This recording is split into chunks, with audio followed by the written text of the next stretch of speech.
Salam sejahtera dan selamat datang sekali lagi ke channel ini Currents CMY. Kawan-kawan, Presiden Warisan Datuk Seri Shafie Apdal meledakkan satu pengumuman yang panas.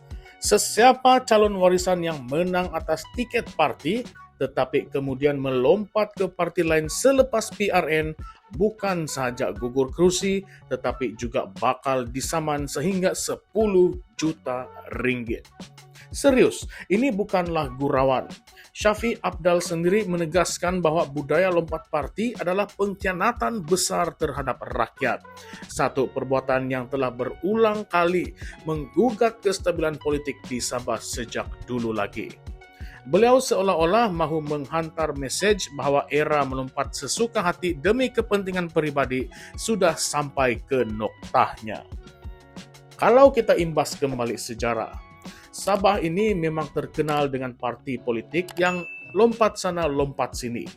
Dari zaman kerajaan PBS yang tumbang gara-gara wakil rakyat melompat, hinggalah zaman Shafie Apdal sendiri menjadi ketua menteri sebelum kerajaan Warisan Plus tumbang selepas hanya 2 tahun kerana beberapa orang wakil rakyat melompat ke pihak lawan.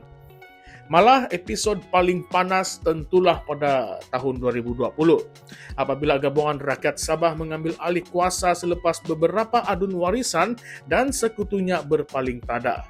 Jadi langkah Shafie Apdal ini jelas berakar daripada pengalaman perit yang lalu. Beliau menampaknya tidak mahu warisan sekali lagi menjadi mangsa pengkhianatan dalaman. Shafie Apdal juga kata bukan sekadar gugur kerusi, tetapi setiap calon warisan wajib tanda tangani perjanjian satu bonding bernilai 10 juta ringgit. Ini bukanlah angka yang kecil, kawan-kawan. Bayangkan, seorang calon adun biasa kalau mau lari, dia kena tanggung risiko saman berjuta-juta ringgit. Shafie Apdal seolah-olah mahu letak pagar elektrik sekeliling calon supaya tiada yang berani lari pagar. Dari satu sudut ia nampak tegas, tetapi dari sudut yang lain ia boleh menimbulkan persoalan. Adakah ini menunjukkan betapa Shafie Apdal kurang percaya dengan calon-calonnya sendiri sampai perlu ikat dengan hutang berjuta-juta? Menariknya, Shafie Apdal juga cakap kalau ada bekas wakil rakyat yang mahu kembali kepada warisan, pintu tetap terbuka. Tetapi dengan syarat, mereka tidak akan diberi peluang bertanding semula. Dalam kata lain, kau boleh datang sokong balik, tetapi jangan mimpi mau jadi calon lagi. Nah, logiknya mudah. Shafie Apdal mahu calon baru yang lebih segar, yang mampu memperkukuhkan parti tanpa rekod lompat. Tetapi di sini juga timbul persoalan kontroversi. Kalau parti terlalu sibuk menggugurkan muka lama, adakah ia tidak akan hilang pengalaman dan pengaruh mereka yang pernah duduk dalam kerajaan? Nah, coba kita fikirkan. Baiklah, seterusnya dalam acara pelancaran slogan dan logo baharu warisan, Shafie Apdal menekankan makna simbol itu. Putih tanda keikhlasan, merah tanda semangat juang, biru tanda kecekapan. Ia kelihatan seperti usaha untuk menyuntik roh baharu kepada parti menjelang PRN 17 nanti. Tetapi penonton, kawan-kawan mungkin tertanya, adakah logo baharu dan denda jutaan ringgit cukup untuk mengubah nasib warisan dalam politik Sabah yang terkenal penuh dengan pakatan kawin cerai parti? Nah, kalau kita tengok pada realiti politik semasa, warisan bukan lagi parti yang dominan seperti tahun 2018 dulu. Kekuatan mereka sudah tercabar oleh GRS pimpinan Haji G dan juga oleh kehadiran Pakatan Harapan dan Barisan Nasional dalam Kerajaan Perpaduan.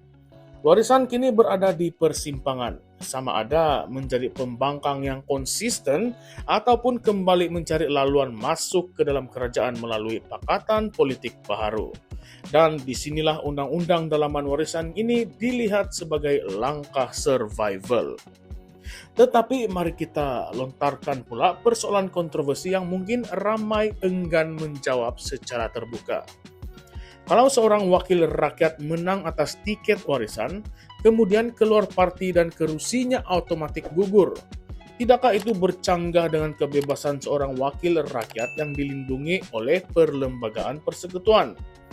Akta anti lompat parti di peringkat parlemen memang sudah diwujudkan, tetapi ia ada pengecualian yang tertentu.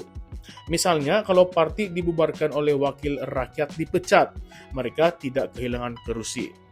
Jadi kalau warisan mahu buat peraturan sendiri bahwa lompat sama dengan gugur kerusi, adakah ini akan bertembung dengan perlembagaan negara?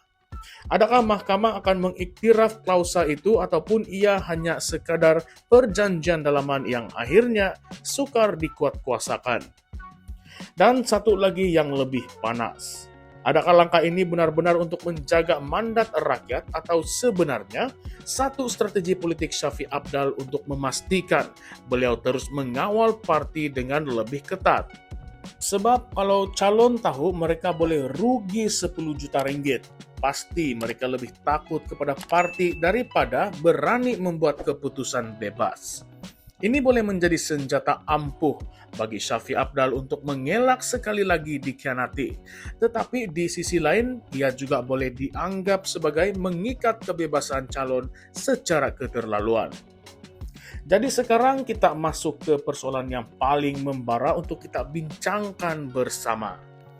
Kalau benar warisan mahu mengenakan saman 10 juta ringgit dan menggugurkan kerusi mana-mana calon yang lompat, adakah ini benar-benar akan menyelamatkan parti daripada pengkhianatan ataupun ia hanya akan membuat calon semakin takut untuk melawan cakap pemimpin atasan walaupun ada isu yang tidak mereka setujui?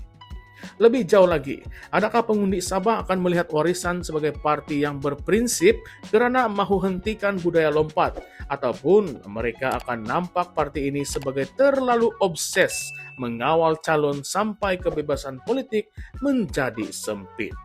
Nah, jadi kawan-kawan, apakah pandangan Anda?